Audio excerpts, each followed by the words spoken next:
কিশোরগঞ্জের ঐতিহাসিক পাগলা মসজিদের ১৩টি দান বাক্স থেকে ১৫,৯০,৮০,১৪৬ টাকা পাওয়া গেছে। এছাড়া ১৩টি দান বাক্স থেকে স্বর্ণ ও রূপা সহ বিপুল বৈদেশিক মুদ্রাও পাওয়া গেছে। শনিবার ৬ মাস পর জেলা প্রশাসনের উপস্থিতিতে দান বাক্সগুলো খোলা হয়। দিনভর টাকা গণনায় অংশ নেন মসজিদ ও মাদ্রাসার ছাত্র শিক্ষক, রূপালী ব্যাংকের কর্মকর্তা কর্মচারী, মসজিদ কমিটির সদস্য সহ প্রায় ৬০০ জনের একটি গণনাকারী দল। দানবাক্স থেকে পাওয়া পাগলা মসজিদের তহবিলে এখন পর্যন্ত জমা আছে ১১৪,১৩,০৭,৩৫২ টাকা। এছাড়া অনলাইনে দান এসেছে আরও ২৪,৭৬,০০০ টাকা। পাগলা মসজিদ এবং ইসলামিক কমপ্লেক্সের দান বাক্স খোলার কার্যক্রম আজ ২৭ জুন ২০২৬ তারিখ সকাল ৭টা থেকে শুরু হয়েছে। এখানে আমরা ৪৩ বস্তা টাকা পেয়েছি এবং আমাদের গণনা কার্যক্রম শুরু হয়েছে। আজ থেকে ঠিক ৬ মাস পূর্বে খোলা হয়েছিল।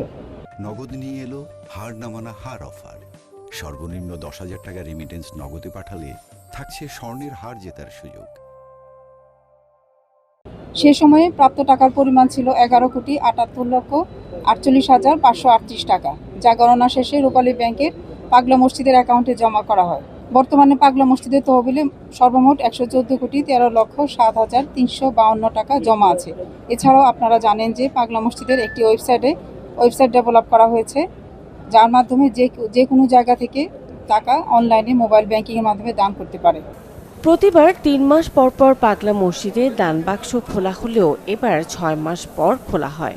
এর আগে গত বছরের ২৭ ডিসেম্বর ৩ মাস ২৭ দিন পর দান বাক্স থেকে ১১,৪৮,৪৮,৫৫৮ টাকা পাওয়া গেছে। মসজিদে প্রতিদিনই মানতের বিভিন্ন দানকৃত গবাদি পশু ও অন্যান্য সামগ্রী আসরের নামাজের পর প্রকাশ্য নিলামে ডাকের মাধ্যমে বিক্রি করে সেই অর্থ মসজিদের ব্যাংক হিসাব নম্বরে জমা রাখা হয়। মসজিদের দান থেকে পাওয়া এসব অর্থ সংশ্লিষ্ট মসজিদ সহ জেলার বিভিন্ন মসজিদ, মাদ্রাসা ও এতিমখানার পাশাপাশি বিভিন্ন সমাজ কল্যাণমূলক কাজে ব্যয় হয়। Desk report, channel 24।